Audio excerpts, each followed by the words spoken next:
On today's episode of Avant-Garde Macabre, we would like to acknowledge the traditional custodians of the land that we are recording on, the land of the Whadjuk Noongar people. We pay our respects to elders past and present.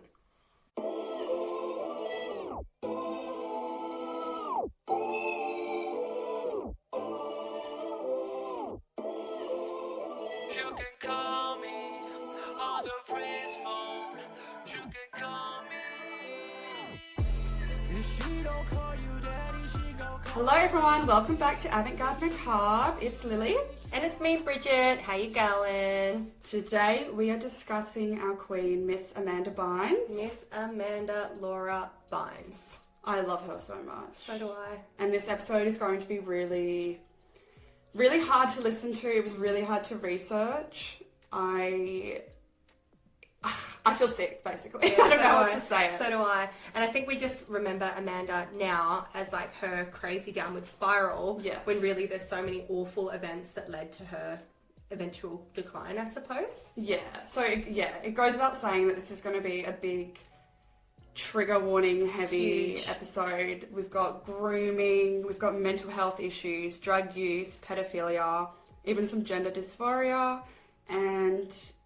yeah, I just love Amanda. So do I. I just remember her, the Amanda Bynes show, She's the Man, Hairspray. Yeah. She Even was her in brilliant. Easy A. Easy A. So good. So good. I loved the Amanda show growing up. My sister and I used to watch it all the time.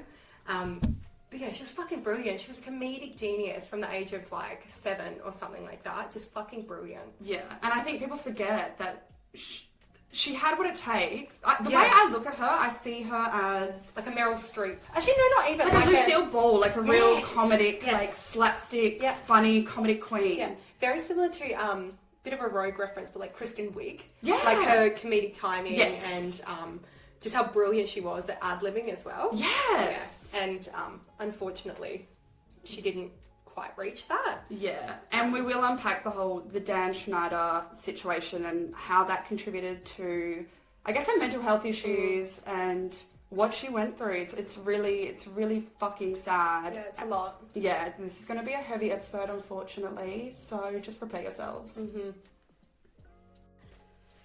I think we should also just quickly do a quick legal disclaimer that everything in this episode is alleged and the information is readily available online. So please don't come for us, Dan Schneider. I know we don't have that many followers, but please. he scares the shit out of me. Me too. He scares me. Yeah, so he's got a lot of power, Yeah. unfortunately.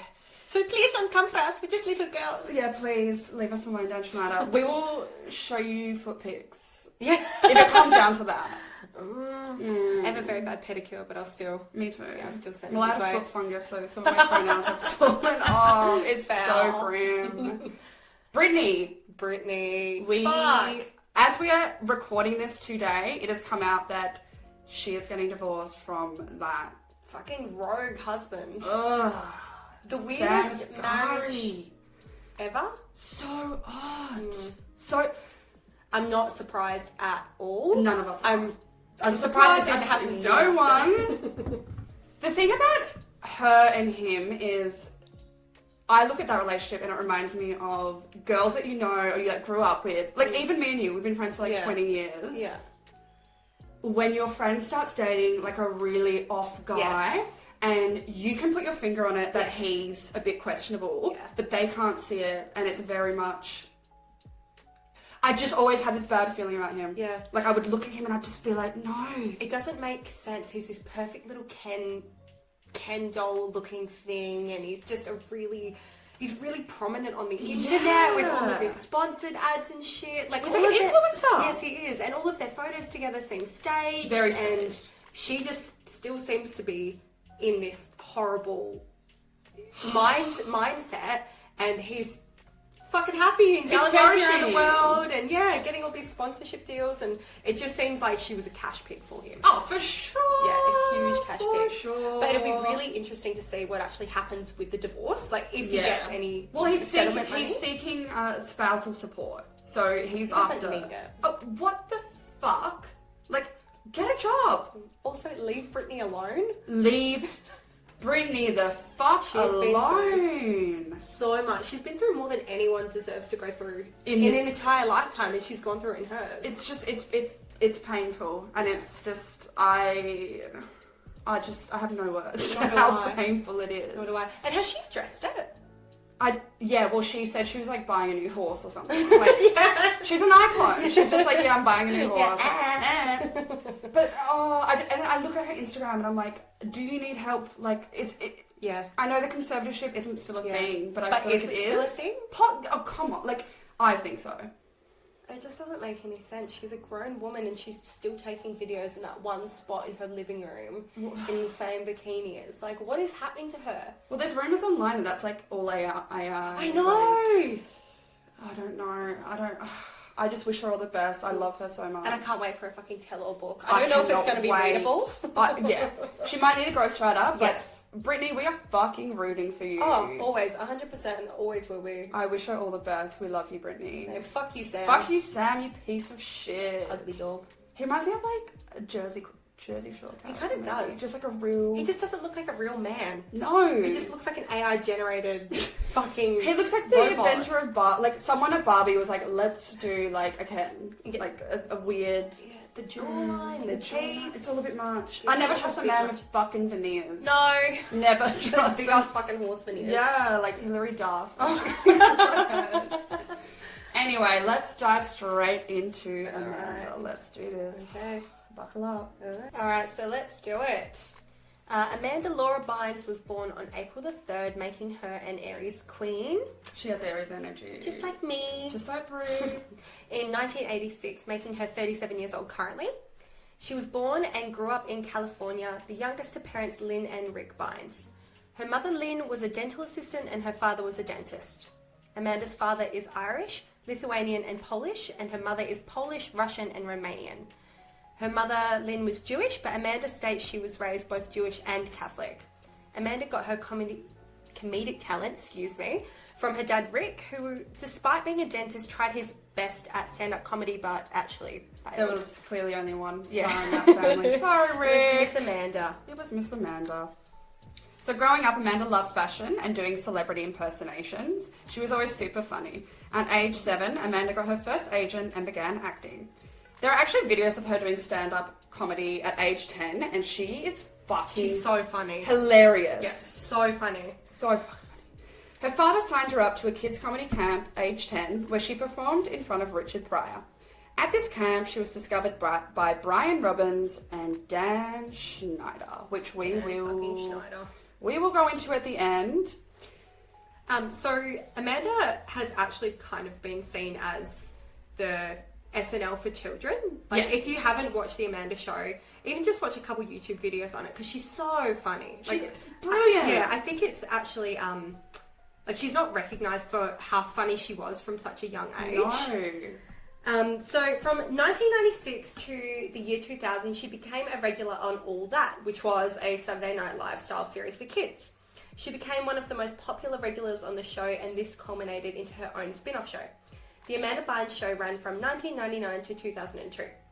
This was a sketch-style comedy show with characters Jude, Trudy, and Crazy Courtney. And Bynes won the Kids' Choice Award for Favourite TV Actress for all seasons, which was a really big deal for child actors, getting one of those awards. Oh, for sure. During this time, Amanda met her boyfriend Drake Bell, both aged 13, and they dated for 2 years. She also met her next boyfriend on the show, Taran Killam, who was 19 when she was 15. Amanda made her film debut in 2002 in Big Fat Liar with Frankie Muniz. What the hell is he up to, by the way? I don't know, I haven't heard that name in... Like, is years. he alive? Yeah, I don't know. Where has he... Hang on, no, he got sick, didn't he? Did he? I don't know. We might I'm have pretty sure, but we're gonna have to Google Oh, we that. hope you're okay, Frankie. Oh, sorry, Frankie. Sorry. Oh, shit. It was rumoured that she and Frankie were in a secret relationship during filming. The movie was extremely successful, grossing $50 million. She also starred in the TV series What I Like About You from 2002 to 2006. She began dating co-star Nick Zano in 2003 when she was 17 and he was 24. Damn. That is disgusting. Like, That that happens so often. happened to me. Yeah, it happened to all of us. My first boyfriend was 5 years older than me when I was 17. I know. Like, it's... And at the time, we were like, it's kind of Yeah, well, we're really cool, it's normal, but when we think about it in hindsight, it's fucking gross. It's just like, Why are you looking at little girls? why? Why can't you get girls your own age? There's a reason for it. So they broke up in 2004, but she went on to say she learnt a lot from the relationship. And then the next film she starred in was What a Girl Wants in 2003. So this next movie has been credited as being the part of her unravelling. In 2006, She's a Man was released, which is, this film, still to this day, is actually one of my favourite films. It's so good, Sebastian. It's so good. So funny. And Channing Tate-Young. You is ugly. She's a Man was a modern twist on the Shakespearean story The Twelfth Night, and included an amazing performance where Amanda had to dress as a boy, Sebastian. If you go through the Reddit deep dives, there are theories that this was a role that caused Amanda to feel a bit of gender dysphoria. She said, when the movie came out and I saw it, I went into a deep depression for 4 to 6 months because I didn't like how I looked as a boy. She said the images of her with sideburns and short hair triggered a super strange and out-of-body experience. And this was like a period in time where she and Lindsay Lohan were kind of being pitted against each other because they were both child stars that were now seen as like the quirky kind of actress. Yes. And this was when Lindsay Lohan starred in Mean Girls, and she was stunning in it. Yeah. And then Amanda Bynes. And there's like that kind of like rivalry, like Disney, like Nickelodeon. Yeah. But there's so... I feel like we only ever really heard about a lot of Lindsay's stuff. And this is why it was kind of shocking, well, for me personally, when all this stuff started coming out about Amanda. Because she was never really seen as the partying type, I don't feel. No. Yeah, she wasn't. Whereas Lindsay's was really out in the open, for a long time. And Amanda's spiral was really quick and really sudden, and it was so intense really quickly. Oh, yeah. Whereas Lindsay was in the spotlight. Oh, constantly. Because she called Paris Hilton a cunt, and she was like, I didn't call her a cunt. Yeah. So Amanda went on to star in Hairspray, which I love that movie too. So do I. John Travolta. It's so good. Like, what even was that a fever dream? I felt like it. And then Sydney White, of course. And then she went on to Easy A. And Amanda later disclosed that after watching Easy A, she came to the conclusion that she had to stop acting. She said, I literally couldn't stand my appearance and I didn't like my performance. I was absolutely convinced I had to stop acting. She also said, I was high on marijuana when I saw that. So in 2008, she started to date Seth MacFarlane when she did voiceovers for Family Guy. And he was a lot older than her, and he has a bit of a reputation for being a bit of a creep. Okay, I don't know much about Seth MacFarlane. Yeah, so that's like I feel like this poor girl's just been groomed. And then there's his next relationship, which just is awful. So she dated Doug Reinhardt from The Hills, and there's been really awful rumours about how horribly he treated her, and he was allegedly really abusive to her in every sense of the word. Yeah, so he also dated Paris Hilton, and there have been, again, like, allegedly rumours that he was, like, quite abusive to poor Paris as well. She's also another one that's been through the fucking... she's been through the ringer. Yeah. Like... Our poor girls. In June of 2010, Amanda Bynes dropped a bombshell by announcing on Twitter that she would be retiring from acting. She said, being an actress isn't as fun as it may seem. If I don't love doing something anymore, I stop doing it. And I don't love acting anymore, so I've stopped doing it. I know that 24 is a young age to retire, but you heard it here first. And it would later come out that part of the reason she decided to quit was because she was suffering from severe self-esteem issues. Yeah, so apparently during this time, she just couldn't bear to look at herself, which is really sad. And I know that we just spoke about how... being on Easy A was that, what triggered her.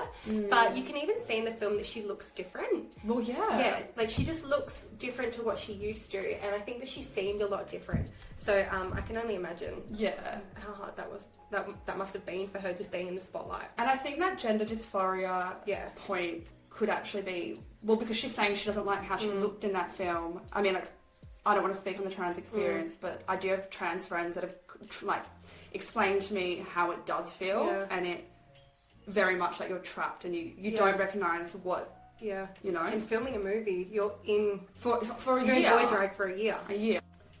So after this, she also had a really tumultuous relationship with Kid Cudi, and there have been rumours as well that he was kind of the one that got her onto drugs, but then, I don't know. Yeah, who knows? So this is kind of where all the happenings start happening. Let's call it that. On April 6, 2012, Amanda was first arrested driving under the influence in West Hollywood. She was pulled over for hitting a police car and refused to take a drug or alcohol test. 4 days later, she was accused of hitting a car on the freeway before driving off. I feel like if Amanda Bynes hit me with her car, I'd be like, thank you. Yeah, thank you so much. Can I get an autograph? After formally being charged with a DUI, Amanda took to Twitter where she pleaded with Barack Obama. Hey, at Barack Obama, I don't drink. Please fire the cop who arrested me. I also don't hit and run. The end. She goes on to plead not guilty. On August the 5th of the same year, Amanda is accused of hitting her third car. On September the 5th, she was charged with 2 counts of a hit and run, facing a year in jail, and she pled not guilty. So on September the 16th, she was pulled over driving with an expired license.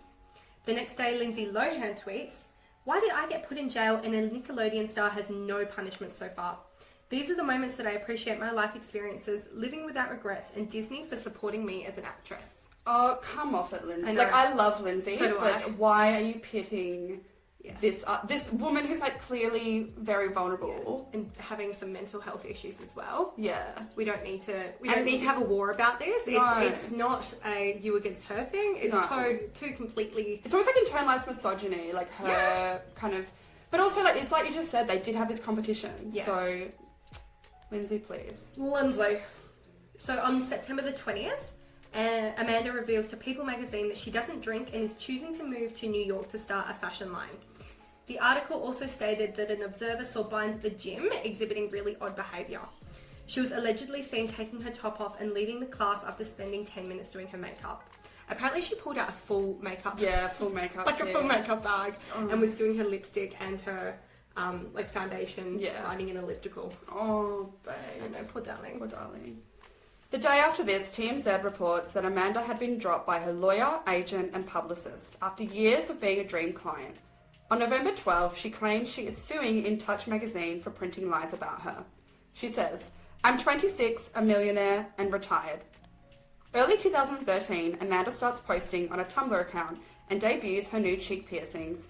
In March, she hops on Twitter and claims she invented the term illy and lol. She probably did. Yeah. 5 days later, she tweets the iconic, "I want Drake to murder my vagina." Yeah. Yeah. There's not much to say about that, is Yeah. In May of 2013, Amanda divulges to In Touch magazine that she doesn't understand why everyone thinks that she's gone crazy. "I have no clue why people call me insane, but every time I've heard it, it comes from an ugly person's mouth. So I don't care." She states again that she doesn't drink alcohol because she's allergic, and she insists that she doesn't smoke pot so that she can stay in shape for the photo shoots. Also, amongst the people that she called ugly was like Rihanna, Kid Cudi, We'll get into Drake. It's all crazy. It's too much. Oh. So on May the 2nd, Jenny McCarthy tweeted, "The police are at Amanda Bynes' house. I hope they get her help. Enough of this circus, she needs help." Which was actually quite nice. She was the only person kind of saying she's not well, give her help. It's like Octavia Spencer being like, what did she say? Oh, make him sign a prenup about Sam. Icon. She ate for that. That's in regards to Britney Spears. Yeah. So Amanda then lashed out calling Jenny ugly, old, and that she looked 80 compared to me. McCarthy apologised and Amanda replies, "Thanks, I'm sorry I offended you. You're beautiful. I was lying. I'll delete our tweets." It's honestly kind of iconic. Like, if Amanda Bynes tweeted anything at me, I would be like, once again, thank you. Thank you. On May 5th, 2009, Amanda confesses on Twitter to having a nose job to remove the skin that was like a webbing in between my eyes, that's like part of the beauty of her. She was stunning. She was still is. A couple of days later, In Touch magazine produces photos showing Amanda's drug-fueled party house. Photographs showed Amanda slept on a mattress on the floor with windows that had been spray-painted black. The floor was covered with bags of pot. The day after the photos were published, Amanda is famously arrested for throwing a bong out her window on the 36th floor. She is taken to hospital for a psychiatric assessment before heading to court in her infamous blonde wig. She claims to the judge that she thought it was a vase. Amanda took to Twitter to accuse the police of sexual assault and said one of them slapped her vagina. It's very clear that she's not well at this point. She's not fucking well. She needs help. Yeah, and that wasn't really taken into consideration until way later down the track. Oh, God. And then you have the media calling her crazy and, she's lost... And we will get into why we think But yeah. And we were talking about this earlier, but this was a period in time where tabloids were so huge, and everything that you read in magazines you kind of took as Bible. Yeah. And she was on everywhere. Every tabloid. Well, it reminds me of Amy Winehouse. Yeah. Look at how the media treated her. She was crucified, and so was Amanda for a really long time. It makes me sick. So on May the 26th, Amanda tweets Rihanna saying, this is quite bad. Yes. Chris Brown beat you because you're not pretty enough. And that she nearly named her new dog Rihanna. Rihanna snapped back, you see what happens when they cancel intervention? The same day she tweets out that she's suing her family for money laundering and unethical manager work. And she says she doesn't speak to them anymore and would rather be homeless than let them live off my money. The same day Amanda tweets that she's suing her family for money laundering and unethical manager work. She says she doesn't speak to them anymore and would rather them be homeless than live off my money. The next day, on May the 27th, Amanda tweets that she's suing the NYPD for illegally entering my apartment, lying about having drugs on me, and lying about me tampering with non-existent drug paraphernalia. Then I'm suing for being put into a mental hospital against my will, then locked up overnight for coming home after a facial and working out with my trainer like the good girl that I am. She claims that she's looking forward to her newfound career as a rapper, and states that Rihanna's tweets were fake, and she looks forward to collaborating with her one day. It makes it. I've lost my words. I know. It makes it hard to defend when she's bringing up domestic violence. We don't agree. Especially considering what she's been through as well. But it makes it hard in this period of time to kind of sympathise with her in a way. We both lost our words. It's rough, and Rihanna's one of those people as well that I just like. Even Rihanna's response, I would not step to Rihanna. No, never. Sorry, but don't fuck with the queen. Yeah. Rihanna's the most unproblematic woman. Ever. I love her. So do I. Bynes was hospitalised and put on a 5150 psychiatric hold in July 2013.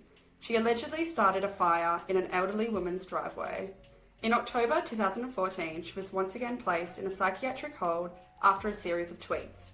She claimed that her father had abused her sexually, physically and verbally, as well as putting a microchip in her brain.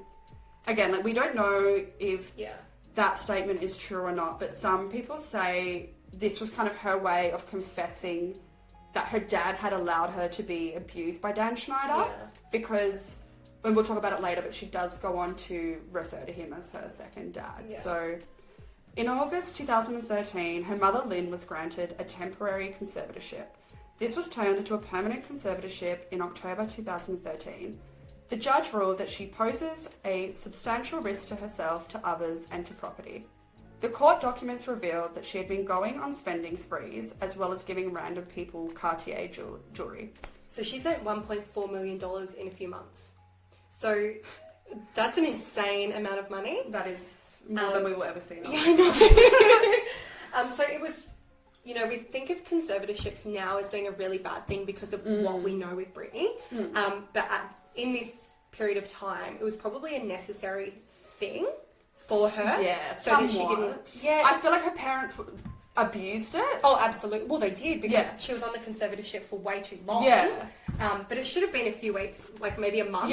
To help her get on her feet again. Yeah, absolutely. But when they're... And this is the thing about conservatorships, like even with Britney, they'll be like, oh, well, she's disabled. Yeah. She can't, she's medicated to the nines. Yeah. But then she's still out there doing massive shows whilst... Like, they literally got her performing like a circus animal. I know. So, anyway, in January of 2014, Amanda enrolled at the Fashion Institute of Design and Merchandising. At first, she seemed to be doing really well, but she was reportedly kicked out in 2017 for causing horrendous fights with classmates. And she was eventually allowed back and ended up graduating in 2019.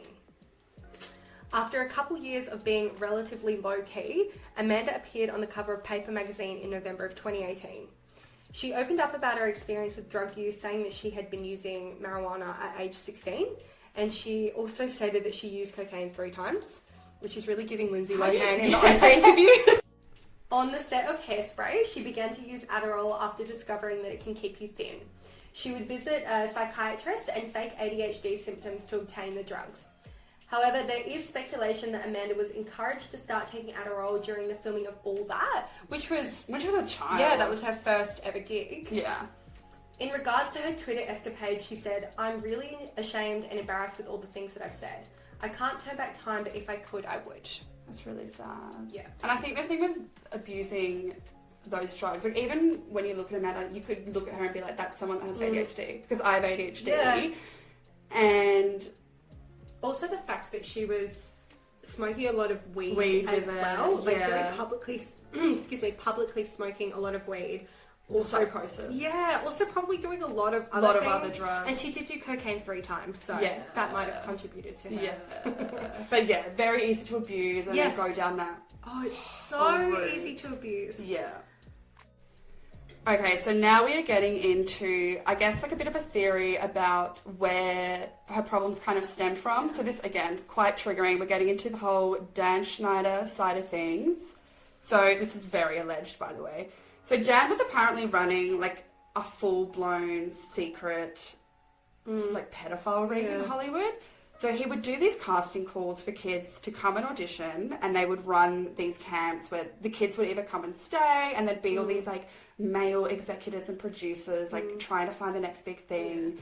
And people have come out saying that they would have to show their feet and also just sit on them and wriggle around on their laps and kind of just roll around on these men when they were children. And they would actually make a point of being like, the parents can't come in. The parents can't come in because the kids will be embarrassed, and they basically had free reign. Yeah, they did. And for hours and hours too. Like it wasn't just a quick casting call. It was hours and days of just having free reign over these children while their parents were just hoping they'd be the next big thing. Yeah. And it's very, you know, people want to pretend that pedophiles don't exist, but even if you look at the, sorry to bring this up, but like the Catholic Church and the way it is built up to bury things, that was very much what was happening at Nickleodeon. Yeah. Like if I've heard that they would kind of just change and swap people around if they got caught doing something, and because Dan Schneider, he was making them millions and millions of dollars, they couldn't afford the controversy basically. He still kind of works with Nickelodeon even now behind the scenes. Yes. Even though all of this, what we're about to get into, all of this has come out into the open, he's still actually got such a hold over these people. And pedophilia, is so huge in Hollywood. Huge. But nobody fucking talks about it. Because it's so taboo. And also, what is a grown man wanting to be near that many children? Yeah. And it's also not like he was this comedic genius that was writing these really profound films. He was writing children squishing their feet in spaghetti. Yes. It's like there's something wrong there. If we actually just add 2 and 2 together, like, come on, use your brains. Like, I'm putting 2 and 2 together and I'm getting 7. Like, why are these grown-ass men wanting to be around these children, going to camps? Yeah. And it is, like, people would look at Hollywood and be like, no, that stuff doesn't happen. But it's like, this is a pedophile's wet dream. It is. Let's get into an industry where we're respected, paid millions, and we have free fucking reign for these kids that don't. And a lot of the time, their parents, like, unless it's like Jamie Lynn or something, which we'll get into, these parents aren't necessarily well off. No. And they're willing to do anything to get fame and money and success from their children. They're pimping out their children. They're pimping out their fucking children. And they're just turning a blind eye to everything that's happening. Allegedly. So yeah, there have been numerous claims of, I guess, pedophilia being rife in Hollywood and these executives being called out. So yeah, the kids get abused and then they do go into like a bit of a system of yachting, which is, if you don't listen to the podcast Beyond the Blinds, I am obsessed, but they go into a lot of crazy days and nights, blind items about yachting, which is, again, these kids are being like highly sexualized, probably abused, and then they go on to act out sexually, which is kind of like a normal thing that happens when you are abused. Yeah, absolutely. And then there's the whole like Corey Feldman of it all, and you know, the publicist named Jeff Ballard, and he was friends with pedophiles Marty Weiss and Bob Villard. There's just so much. Yes. And the deeper, I know that you've done the biggest deep dive on it, but the deeper you get, the more layers there are. There's layers and layers. So much goes on that people don't know about and people don't talk about. Yeah. And this is the thing, they were all kind of, we should do the two Corys. Oh, absolutely. Absolutely. Yeah, but they all kind of run in the same groups, and these are like some of the people. So Jeff Ballard, he was good friends with Charlie Sheen, who was also problematic as fuck, but he reportedly abused, Corey Feldman, Corey Haim. And then there's Bob Villard, who worked as a talent manager and represented Leo DiCaprio. In 2005, Villard was sentenced to 8 years prison for committing lewd acts against a 13-year-old boy. He was also arrested for child pornography in 1987. He was known for taking headshots and inappropriate photographs of the actors to sell. In 2001, he was sentenced to 3 years probation after police found thousands of photos of young boys. That's so fucked up. So fucked up. So there was also Marty Weiss, who was a child talent manager who was charged with multiple charges of child sexual abuse in 2012. He pleaded no contest to 2 counts of oral copulation with a child under the age of 14. And he was sentenced to only 1 year and 5 months, but he actually got out after 6 months on good behaviour.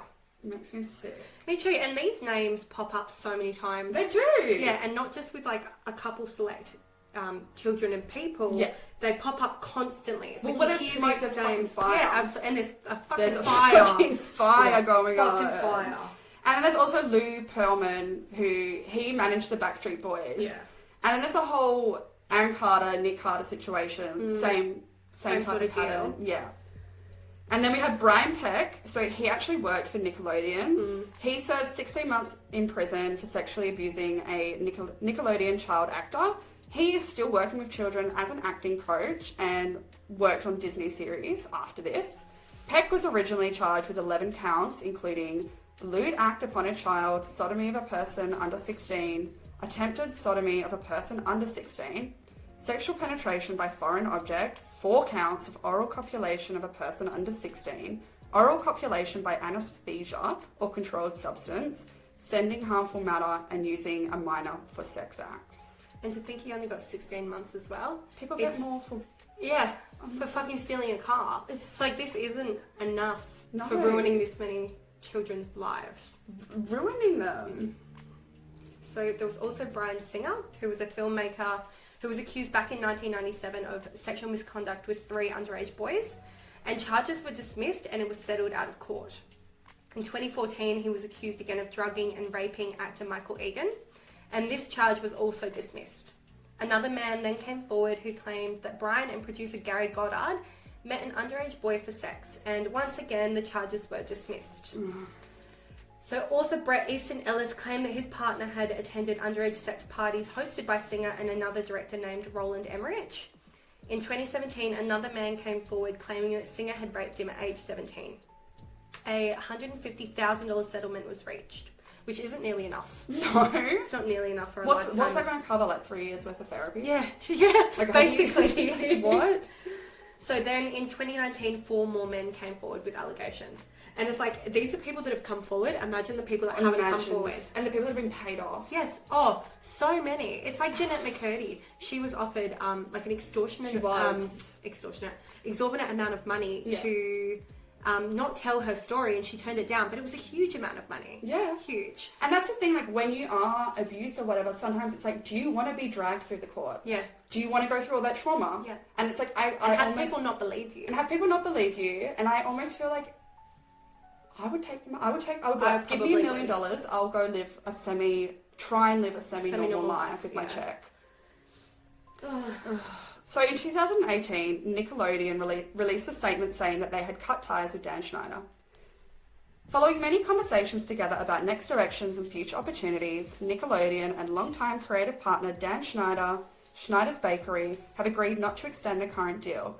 Since several Schneider's Bakery projects are wrapping up, both sides agreed that this is a natural time for Nickelodeon and Schneider's Bakery to pursue other opportunities and projects. Shortly after this announcement, several of Dan's ex-employees came forward with allegations.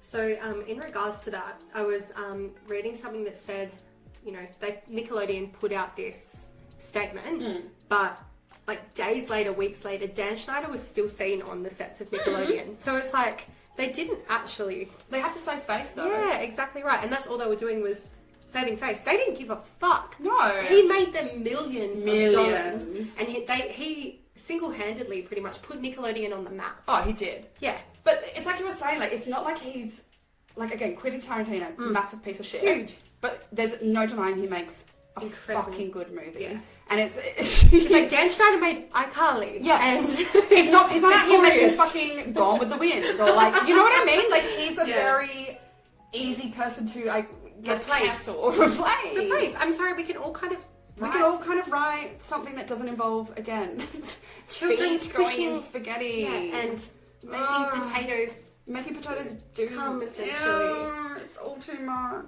Oy. So, an explosive deadline report came out that alleged that Schneider had a horrific temper. He displayed abusive behaviour and inappropriate behaviour with fans and stars. He was known to yell and have tantrums, as well as sending angry texts and emails to the young stars outside of work hours. Apparently, he was relentless. Relentless. Yeah. So, another accusation is that he would ask for shoulder and back massages on set. Arthur Gradstein, a former employee, stated that he was unreasonably demanding, controlling, belittling, and vindictive, with a willful disregard for boundaries or workplace appropriateness.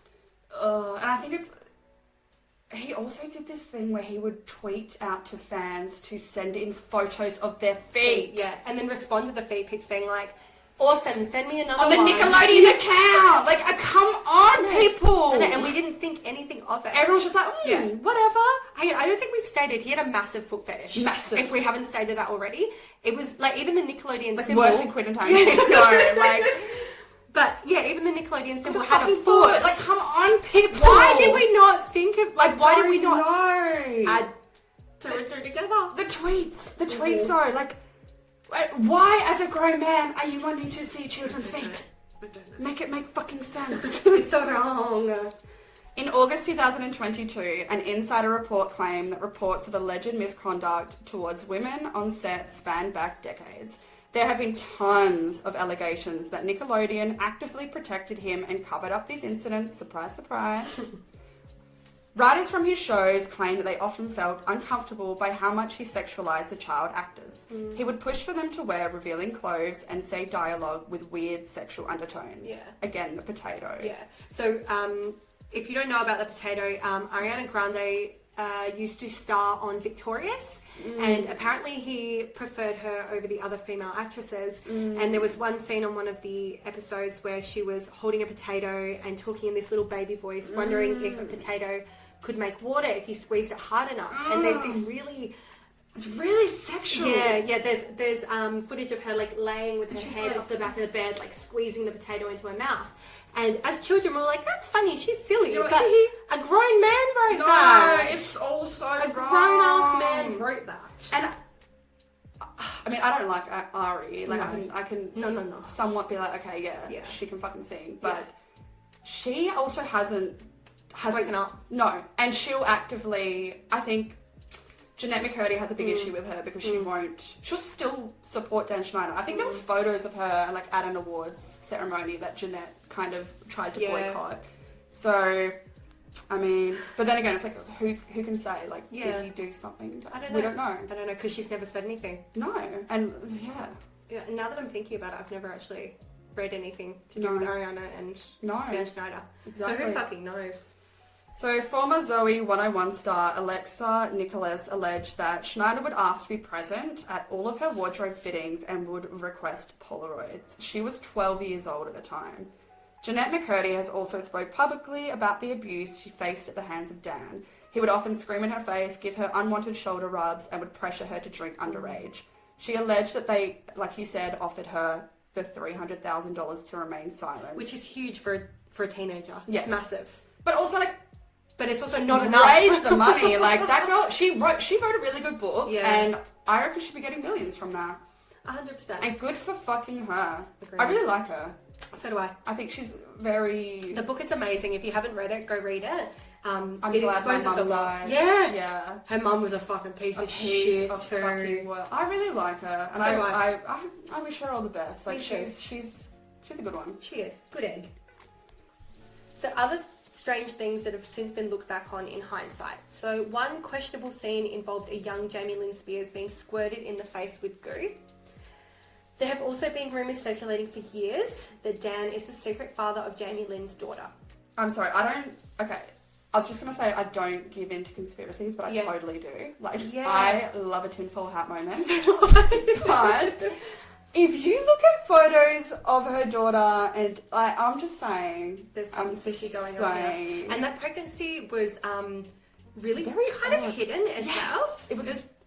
It said that it was like the father was a boyfriend on the show who was also around the same age as her, but she pretty much didn't have parents. Oh, no. Yeah, Dan pretty much raised her. Yeah. It's like, I'm not surprised if that baby is his. Yes. And also, so fucking traumatic for her. So we traumatic. don't stand her here. No, we do not stand her. We're not Jamie Lynn Spears stands, but I wouldn't be surprised if one day she was like... Yeah, it's Dan Schneider's. Also, there is this like well-known story about Britney coming on set and defending... Jamie Lynn when she got into a fight with a girl which goes to show that, again, her parents weren't there, and I'm sure Britney would have seen some shit, and she was kind of like, okay, I'm going to come in and defend my little sister. I can't even imagine what that family has been through. The Spears family. We need to do a deep dive because it's so much. Her dad is I think it's her granddad apparently murdered the grandmother. Like, it's real. Their family is like very abusive. Also, her mother killed a boy. Britney Spears' mother. Yeah. It wasn't hit and run, but apparently she's never addressed it. She's never said sorry. It's like I've never even heard of that. Dude, their family, like, it goes back to how fucked and abusive they are. Oh my god. Yeah, it's like a whole fucking thing. Fuck. Yeah. Okay. Yeah. So another weird thing that Dan did was hop in a spa with Amanda Bynes during filming for The Amanda Show. There were rumours that during a tumultuous period in her teens, Amanda considered moving in with Dan and his wife Lisa. So during this time as well, Amanda tried to get an emancipation from her family. I think she was 17, and Dan and Lisa were really riding for her. Really for it. Yeah, to live with them. Yeah. Which is like, was the wife involved too? Come on. Yeah. Probably. On her Ghislaine Maxwell shit. Oh, can you imagine doing one on that? Oh, no, thank you. No, thank you. I need a Xanax for that one. So his wife Lisa has since gone on the record and stated that this is not true, but that Amanda was spending a lot of time at their house. Again, why? No shit, why? Why do you have a young girl? It's so crook. It's so fucking crook.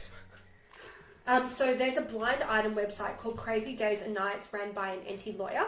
Amanda is known to have a really good relationship with him.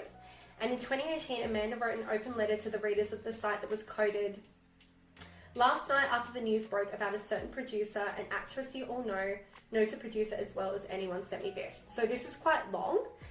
So this is what Amanda said. "Thank you for your ongoing support. I don't know how these men sleep at night, but if there's one thing I do know is what's done in the dark always comes to the light. XOXO. Sorry, I thought I was clever. Unfortunately, I will obviously not be making any comment whatsoever for obvious reasons, and unfortunately, I feel as though the only way that legitimate stories can make the headlines regarding name removed is if others speak publicly on this behaviour. Blanked was truly like a second father to me, but things changed.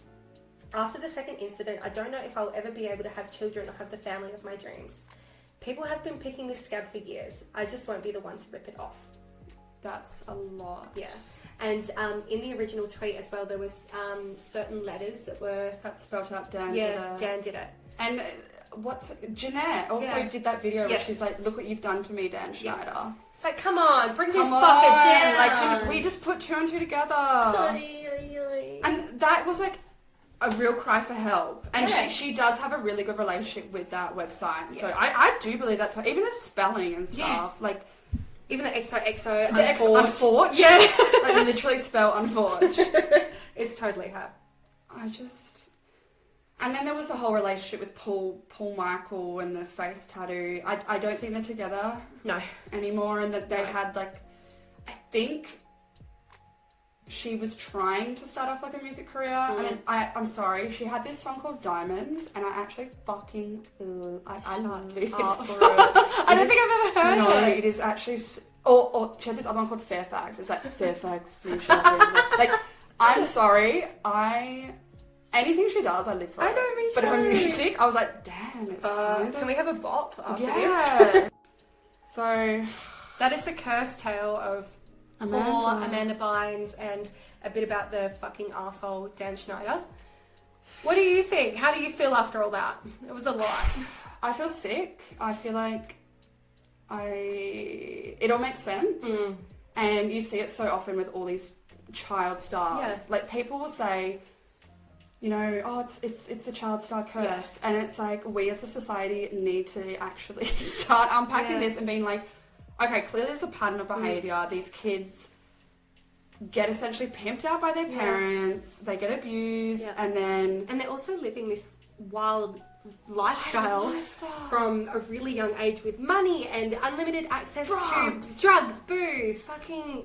Bitch, if that was me, like, I think I struggle, and like, there are times where I'm like, well, there have been times in my life where I'm like, how am I going to scrounge together to get a bag of weed? Can you fucking imagine having at your fingertips access to coke? No. Fucking anything you want. Wherever you go. Yeah. It makes sense that these people go off the deep end. Rails. It makes a lot of sense. It's such a shame, particularly with Amanda's case. I hate being that person that's like, she could have been so much, but she had the most incredible talent, and just presence. This natural charisma, uniqueness, nerve and talent. Yeah, she had cunt. Yeah, she was serving cunt from a really young age. And unfortunately, this business fucked her over. Yeah. And she's now paid the consequences for the rest of her life. Yes. But do you think that she could have a comeback? I mean, look at Lindsay. I think so, but maybe not in the sense of acting. I think maybe she'll have a comeback in something that's on her own terms that she can completely control, like maybe like a book or a podcast or like a TV deal. I hope she comes out. I hope so too. Fucking spills all the tea. Yeah, I hope so. Well, she was recently caught as well having that. This is what kind of gives me like a shred of faith. She was having a manic episode in public. But she had the awareness to... She actually called the police or the ambulance on herself. So she has that awareness now where I think she's like, okay, cool, I'm having an episode. I can kind of deal with it. And, yeah. I hope that's a good sign for her. Yeah. It's also fucking sad. It is fucking sad. And there needs to come a point where we just fucking... kill Dan Schneider. Not us.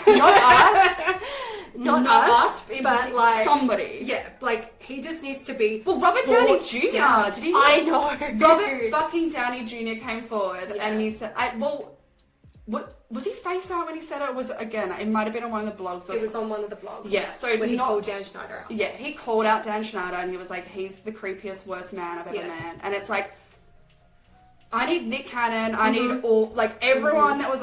I know it's harder, you know, they're probably being paid off, blah, blah, blah, but it's like, I need somebody... Take him down! Yeah, like, look at what fucking McCurdy did. Yeah. Like, she came, like, this is why I fucking love her. Like, she came out with a fucking book, she's on podcasts. It's like, you know, the Me Too movement was so huge. Yes. And it brought down He Who Shall Not Be Named. Yes. But it's like, let's do that with fucking Dan Schneider. Let's do it for the kids. Let's do it for the kids. It's all too much. Anyway, that was fucking dark. That was really fucking dark. I feel like I need a drink now. I just want to say, I'm not going to kill Dan Schneider. Yeah, we just need to say that publicly. Like, Look. Me personally, but that man needs to... Yeah, he needs to face the consequences. Right. He needs to get the fuck away from those kids' feet. Stay the fuck away from the underage kids' feet. Like, please, leave those tootsies alone. You sick pup. Shall we have a wine? Yeah. Well, thank you for listening to this awful episode. And we're really sorry to burst this bubble, but this needs to be spoken about more. I also just want to say a big thank you to you for doing the deep dive and researching endlessly and tirelessly to bring this shit show, this fun shit show, this beast to fruition, you beast, as Aline would say. But like, even researching this, I was like, I feel it was a lot. Fucking sick. Yeah. This was hard. So really let's go have a fucking wine. Let's have a wine. Yeah. Thank you for tuning in. Thank you for tuning in. Be sure to follow us on Instagram. We have a TikTok now at Avant Garde Macabre. What else? We're also on Apple Music. Music. Yay! Apple, so you can listen to us there. Tell your friends, tell your mum, tell your side piece. Yep. Tell everybody.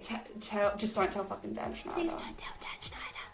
Please, like that's the last fucking thing I need is that fucking. Should we do a fuck one, marry one, kill one? Yeah, go on.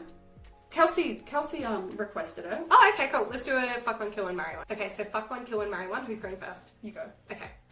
So, I picked ones that you like, actually. Okay. So we've got Seth Rogen. Oh, come on, yeah. Rob Schneider. Stop. And Pete Davidson.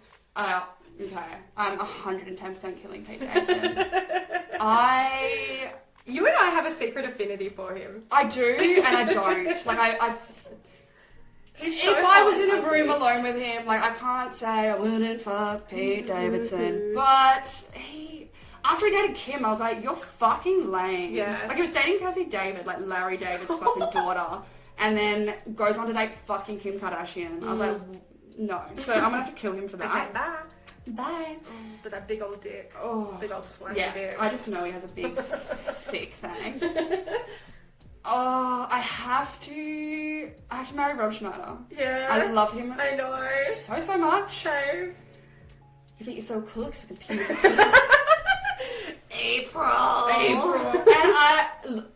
but I'd also love to marry Seth Rogen. Same. Okay, I would fuck Seth Rogen, and we'd both be like hell high, just chilling in bed, and then but then again, I'd like to marry him because we could do pottery and just smoke Halloween and just laugh. Yeah. Imagine hearing his laugh every morning when you wake up. I feel like I might eventually get to me though. Like That's your I'd be like, demise. yeah, I'd be like, enough. Okay, for yours. Come on. Dan Schneider. Oh, I'm so sorry. You can't. Tori Spelling. Tori Spelling, what era? I don't know. Did she even have an era? No, she didn't. Like, what even was she? What like, did you do Tori Spelling? I don't know. I'm so sorry. And then Sacha Baron Cohen.